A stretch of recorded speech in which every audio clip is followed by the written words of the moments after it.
আবার বলেছি ইউনুসের বাপ, ওয়াকারের বাপ, তারপর ট্রাম্পের বাপ মিলে যদি আইসা জামাতের ক্ষমতায় বসায় 7 দিনের মধ্যে ফুটবলের মতো শটায় এদের যমুনা নদী, পদ্মা নদী, বুড়িগঙ্গা নদী না, মান্ডা খালে আগে ফেলাবে, ঢাকার মান্ডা খালে। আমি ওই পচা মান্ডা খালে আগে পাঠাবে। এবং তখন দেখবেন জামাত, প্রথমে বিএনপি কি করবে জানেন? আওয়ামী লীগের এরকম, ভাই তোর আগে বানা।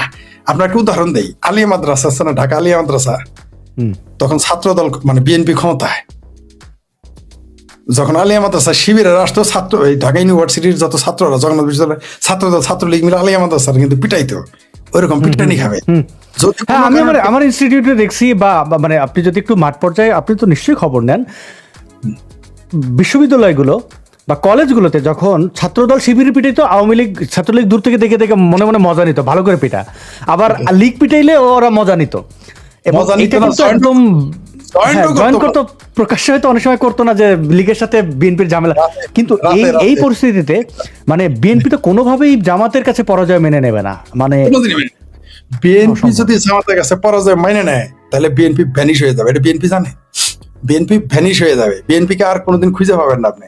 তো বিএনপি রিস্ক নিবে না। যদি কোনো রকম টেম্পারিং করে জামাত ক্ষমতায় চলে আসে, বা ওয়াকার আইনা দেয়, বা পাকিস্তান আইনা দেয়, 72 ঘন্টার মধ্যে বাংলাদেশে সিভিল ওয়ার শুরু হবে। আর ওই সিভিল ওয়ারে এই বিএনপির বলবে আওয়ামী লীগের আগে আয় ভাই। আর আওয়ামী লীগের যদি মাঠে নামতে দেয়, 5 মিনিট জামাত টিকে থাকতে পারে, 5 মিনিট। বিএনপির সাথে থাকতে পারে না। বিএনপি শুধু বলবে যে আওয়ামী লীগ তুমি মাঠে নামো, আমরা তোমার কিছু বলবো না। মানে আওয়ামী লীগের ওই পরিস্থিতিতে যায় না ভাই। আমি লোকাল ছেলেপেলেদের সাথে বিভিন্ন জেলার কথা বলে বোঝার চেষ্টা করি।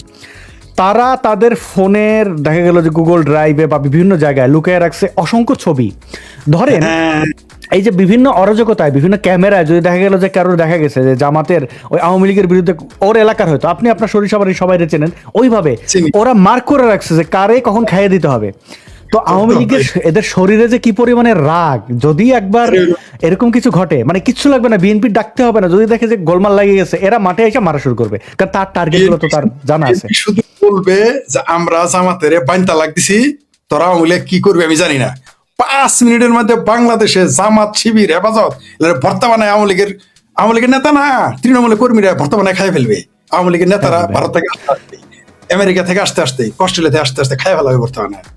এরকম পরিস্থিতি না ঘটুক, কিন্তু একটা জিনিস অনুরোধ থাকে, যদি এরকম ঘটেও, আমি মুক্তিযুদ্ধের যারা পক্ষের তাদেরকে একটু মনে করে দেয়, আমাদের মহান মুক্তিযুদ্ধে আমরা কিন্তু পাকিস্তানি মিলিটারিদের মা বোনদের গায়ে হাত তুলি নাই, আমরা রাজাকারদের মা বোনদের ধরে নিয়ে ধর্ষণ করি নাই, কারণ আমরা যোদ্ধাদের, হ্যাঁ, আমাদের মহান মুক্তিযোদ্ধারা এই কাজটা করেন নাই। আমরা মুক্তিযোদ্ধাদের উত্তরসূরি। আমরা কোনোদিন প্রতিপক্ষের নারী শিশুর উপরে কোনো প্রতিরোধ হবে না। হ্যাঁ, আপনার সাথে।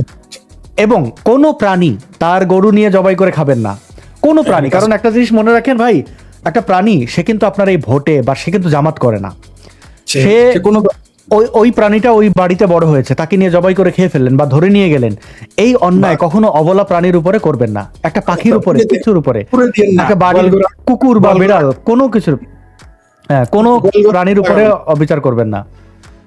যদি এটা অবিচার করেন, তাহলে এই অবিচারের দেখেন, এই যে ডারবি নাসির, তাকে পৃষ্ঠপোষকতা করেছে আসিফ নজরুল। তা আসিফ নজরুলের মেয়ের একটা পালিত ছাগল ছিল খুব প্রিয়, সেই ছাগল চুরি করে নিয়ে খেয়ে ফেলেছে।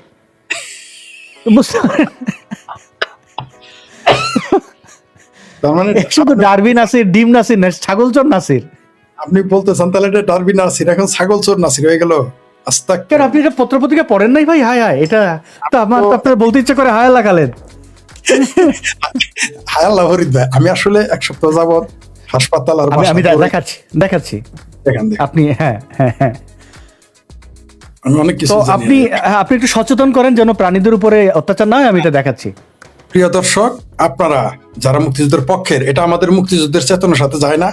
আমরা আমাদের প্রতিপক্ষের নারী, শিশু এবং প্রাণীদের প্রতি অবিচার করব না। আমাদেরও সুযোগ আসবে, মুক্তিযুদ্ধের পক্ষের মানুষের সুযোগ আসবে, আমি জানি। সেই সুযোগটা আপনারা সদ্ব্যবহার করেন, কোনো সমস্যা নাই। কিন্তু নারী, শিশু এবং প্রাণী, এদের সাথে কোনো রকম খারাপ আচরণ, কষ্টদায়ক কিছু করবেন না। এটা আমরা মানবতাবাদী হিসেবে এবং মুক্তিযুদ্ধের চেতনার সাথে এটা যায় না। এটা আপনারা মনে রাখবেন প্লিজ। আপনি দেখান শেষে আমার ভাবির পোলারা ছাগল চোর, হায় হায়, আমার ইজ্জত শেষ। আমার ভাবির পোলারা এই কাজ করা শুরু করলো, ছাগল খায় ফেলা শুরু করলো, হ্যাঁ, এগুলো তো ইজ্জত আর থাকলো না। জি, আমি ওই খবরটা মনে হয় পেয়ে গেলাম। আচ্ছা, আমি আগে একটা লাইভে দেখিয়েছিলাম, তো চলুন আমরা একটু দেখি। দেখেন দেখেন, আমার ভাবির পোলাদের এটা একটা কাজ, আমার ইজ্জত শেষ করে ফেলাইলো। এখন তার ভাবি বলা এটা হচ্ছে যে বার্তা বাজার, সত্যি কি আসিফ নজরুলের ছাগল খেয়ে ফেলছে, কেন ব্যাখ্যা দিলেন নাসিরউদ্দিন পাটোয়ারি। আম, আম, কেন ব্যাখ্যা দিয়েছে? বাংলা আউটলুক নামের একটা অনলাইন নিউজ পোর্টালে প্রকাশিত মন্ত্রীপাড়ায় নাসিরউদ্দিন পাটোয়ারির গোপন মিশন ছাগল অপারেশন শীর্ষক সংবাদে বলা হয়েছিল, গত বছরের ডিসেম্বর মাসের এক রাত রজনীতে মন্ত্রীপাড়ায় ঘটেছিল এক ছাগল চুরির ঘটনা। চুরি করা হয়েছিল আইন ও বিচার ও সংসদ বিষয়ক উপদেষ্টা আসিফ নজরুলের দুটি ছাগল, ও একটা না দুটো। আর চুরি করেছিলেন 24-এর গণ অভ্যুত্থানের অন্যতম নায়ক, বর্তমান জাতীয় নাগরিক পার্টির নেতা নাসিরউদ্দিন পাটোয়ারি, বৈষম্যবাদী ছাত্র আন্দোলনের। তো এই ছাগল চুরি নিয়ে আবার এই রাজাকারের বাচ্চাদের অনেক কান্নাকাটি, সেটা আর নাই বলি। তো হ্যাঁ, এই ছাগল চোর নাসিরউদ্দিন পাটোয়ারি, তার অনেকগুলো নাম, এখন সে ডারবি নাসির। ডারবি নাসির থেকে প্রমোশন হয়ে তার নাম হয়েছে ডিম নাসির। পরবর্তীতে টয়লেট নাসির হতে পারে, কারণ এরা কিন্তু বাথরুমে যায় লুকাবে মানুষ, ওইখান থেকে ধরে এনে, মানে আমি জানি না, গায়ে ফায়ে বোধহয় এরা এরা নোংরা মেখে দৌড়াবে যে ভাই আমাকে মারতে আসিস না, আমার গায়ে নোংরা, মানে দিয়ে আমার ভাবির পোলাদের এবং এদের পৃষ্ঠপোষকদের পেটে পাড়া দিয়ে নারী ভুরি গুবের গেড়ে ফেলবে বাংলাদেশের জনতা।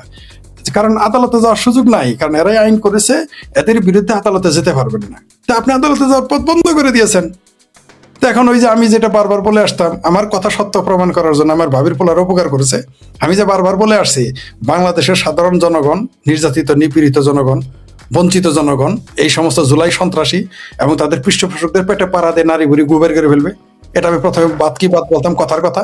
এটা সত্য প্রমাণ করার জন্য আমার ভাবির পোলারা এবং আমার ভাবির পোলাদের অভিভাবকেরা এরা আইন পাশ করেছে, আদালতে যাওয়া যাবে না। মাশাল্লাহ, তাহলে আমি যা বলছি, যেহেতু আমি একজন লোক, দুষ্ট লোকের আমার জিন্দাবীর বলে, যদিও মোল্লারা মানে বাঙ্গু মুমিনের আমার নাস্তিক বলে, কিন্তু কেউ কেউ আবার জিন্দা পীর বলে, আমার কথা হয়তো সত্যি হয়ে যাবে।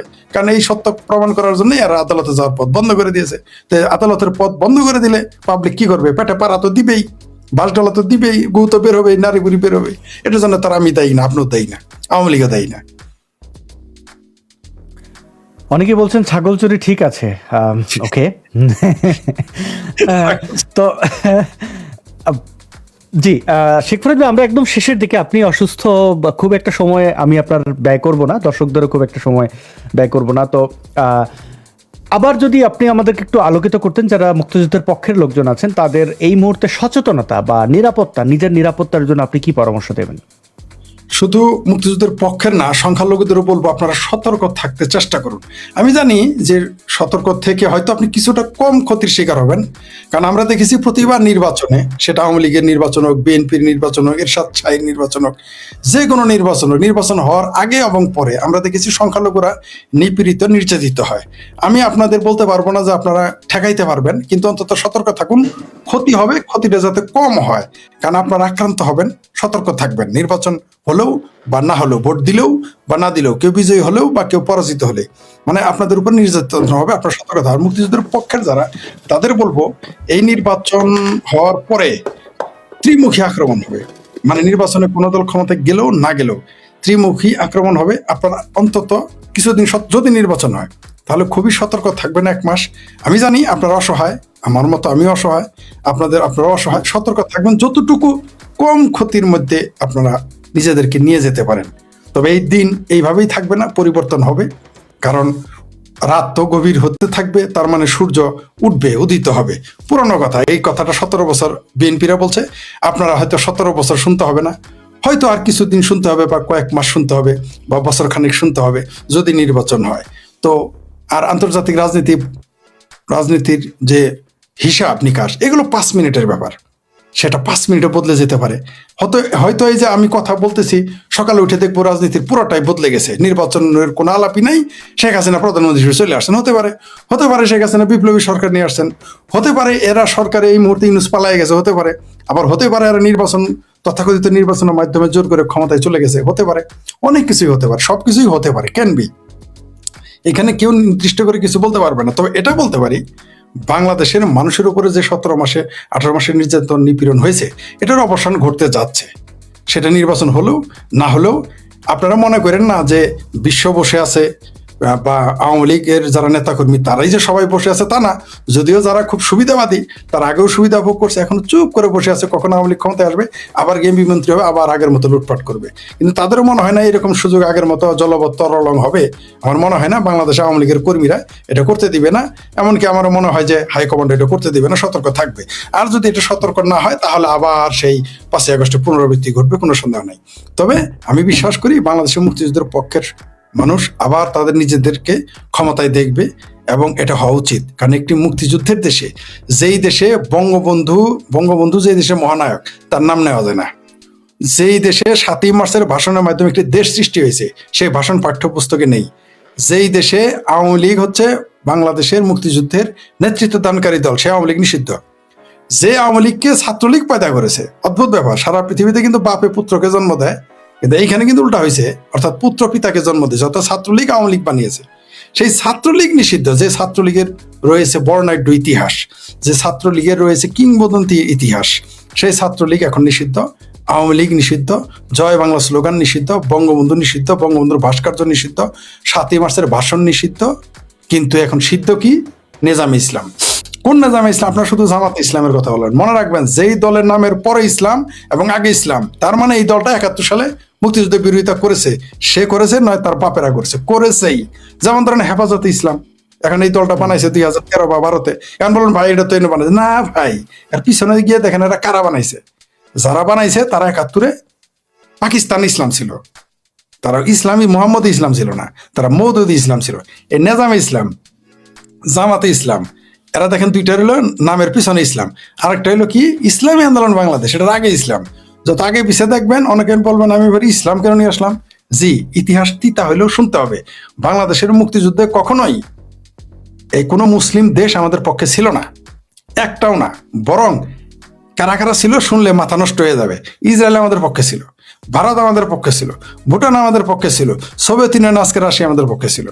মুসলিম কোনো দেশ আমাদের পক্ষে ছিল না, একটাও না। এমনকি এখন আমাদের মুক্তিযুদ্ধের পক্ষে না। যেমন বাংলাদেশের মিলিটারিরা আপনি দেখবেন, যদিও এখন দেখেন সব বড় বড় পদ মিলিটারি নিয়ে বসে আছে, কিন্তু মুক্তিযুদ্ধে তাদের অবদান প্রশ্নের ঊর্ধ্বে নয়, বিতর্কিত। এবং সবাই গিয়ে জি এক জায়গায় নির্বোধ হয় যে ইসলাম ইসলাম ইসলাম। যেমন এখানে একজন কমেন্ট করেছেন, অভিক কমেন্ট করেছেন, তিনি ইংরেজিতে করেছেন, I have observe that the normal people like rickshaw, puller, taxi drivers, local people are liking Jamaat very much. Seems like you have decided that when they come it will be a chaos in our country. এইটাই আমরা বলছিলাম যে দেখেন এই যে মানে যাদের দেখানো হয়, যারা বেশি বেশি জামাত দেখাচ্ছে, এটা জামাতের একটা নির্দেশনা যে মানে মানুষকে বেশি বেশি দেখানো যে আমরা জামাতকে, আগে বিএনপি দেখছি, আওয়ামী লীগ দেখছি, জামাতকে দেখি। এই যে ইসলামীকরণ, আসলে এগুলো আবেগের জায়গা। মানুষ কিন্তু দেখেন ওই নামাজ পড়তেও যায় জুম্মাবারে, আবার সে কিন্তু মদও খায়, আরো অনেক জিনিস দেখেও ফোনে। ওই সময় কিন্তু তার ইসলাম কাজ করে না। সুতরাং চ্যাপ্টার ভাগ করা, ওই যখন আচ্ছা আচ্ছা এইরকম জামাত, সে ভাবছে জামাতকে ভোট দেবে, কিন্তু তার লোকাল যে লিডারকে দিকে তাকাবে, চিন্তা করবে এই লোক আবার কে, এর তো চিনি না, বা এই লোক একটা আগে ছাগল চোর ছিল, এরকম মানে তার অতীত ভালো না, তো তাকে এমপি হিসাবে ভোট দেওয়া। ভাই দল হিসাবে জামাতকে একটা জিনিস ভেবে নেওয়া, আল্লাহর দল একদম জান্নাত থেকে নেমেছে, কিন্তু সামনে যাকে পাবে ওই জিনিস দেখে তো আর তার মানে। শুনে যিনি এই কমেন্টস করছে তার ব্যাপারে বলি, আপনি কি কারণে কমেন্টস করছেন উই ডোন্ট নো, কিন্তু এগুলো হচ্ছে জামাতের পেইড লোক। এই যে রিক্সালা বলে ভোট দেবো, এটা জামাতের বেতনভুক্ত, এগুলা জামাতের কৌশল, এগুলা কাজে ঘাটবে না। ইলেকশনে কেমনে ভোটে আপনারে বলি, আমি প্রত্যেকবার ভোটের সময় সকাল 8টা থেকে 5টা পর্যন্ত ভোট হয়, রাইট 4টা পর্যন্ত 5টা পর্যন্ত। তা আমি কি করি জানেন, প্রতি ঘন্টায় ঘন্টায় এক কেন্দ্রে যাই, যায় লাইন ধরি ইচ্ছা করেই, বুঝতে পারছেন, গিয়ে লাইন ধরি, গিয়ে জিজ্ঞেস করি চাচা কারে ভোট দিবেন, কাকা ও কাহা মানে কাহা মানে কাকা, কাকা কারে ভোট দিবা, অথবা যদি বলি বড় ভাই কারে ভোট দিবেন, কি বলতে জানেন, ভোট তো আসাদের দিবার চাইছিলাম, কিন্তু মাঠ তো ফরিদের, ভাবতাছি কি বাড়িতে কিন্তু বলে আসছে আপনারা ভোট দিবে, মাঠে এসে দেখছে যে আমি পার হয়ে যাইতেছি, পাবলিক তো না আমারে ভোট দিবে।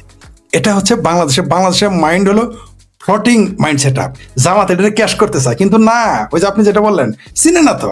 আচ্ছা আপনি বলেন ডারবি এই যে ছাগল চোর, এখন ছাগল চোরে কে ভোট দিবে? যেখানে যে মানুষ ধরে গালাগালি করতেছে, এই বন্যার টাকা করছস কি, চুরি করছস বন্যার টাকা, ওরা বলতে পারে না। আর জামাতের কথা বলি, শুনেন, মৌলবীদের মানুষ সবচেয়ে বড় চেয়ারটা দেয়, মৌলবীদের মানুষ বড় রুই মাছের মাথাটা খাওয়ায়, কলিজার মাংস দেয়, বড় লাউটা দেয়। মেয়া বিয়া দেখেও আপনি দেখছেন কোন মেয়ের বিয়ে দিব জানেন? যেটা 3বার তালাক হইছে বা বাচ্চা 4-5টা, স্বামী আর পাওয়া যায় না বা সংসার করে না, ওইটারে বিয়ে দেয় মৌলবীর কাছে।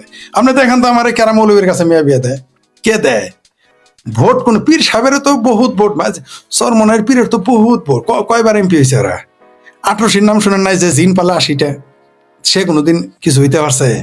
বাংলাদেশের মানুষের তো শুনে যে পীরের এসে, যে পীরের কথাই মনে করে বেচতে পাঠাবে, যে পীরের জন্য বউ দিয়ে দেয়। আপনি কি জানেন বাংলাদেশে এমন পীর আছে বউ পাঠায় দেয়? সেও কিন্তু ভোট দেয় না পীরের। ভোট আলাদা জিনিস ভাই, ভোটের রাজনীতি মাঠের রাজনীতি আলাদা। আর যেগুলো চারিদিকে ছড়াইতেছে, ওই নারী, কিছু নারী পেইড পাঠাই দিছে, পেইড নারী পাঠাই দিছে, যেটা বিএনপির নেত্রী সৈয়দ আশরাফ কি পাপিয়া বলেছেন যে পেইড কিছু নারী পাঠায় দেয় সারা দেশেই, যায় যায় বলতেছে জামাত পার হবে, জামাত। মানে এরা মনে করতেছে কি মুখে মুখে বললেই বোধহয় আমরা জিতে যাব। ভাই মুখে মুখে বললে জিতে যায় না।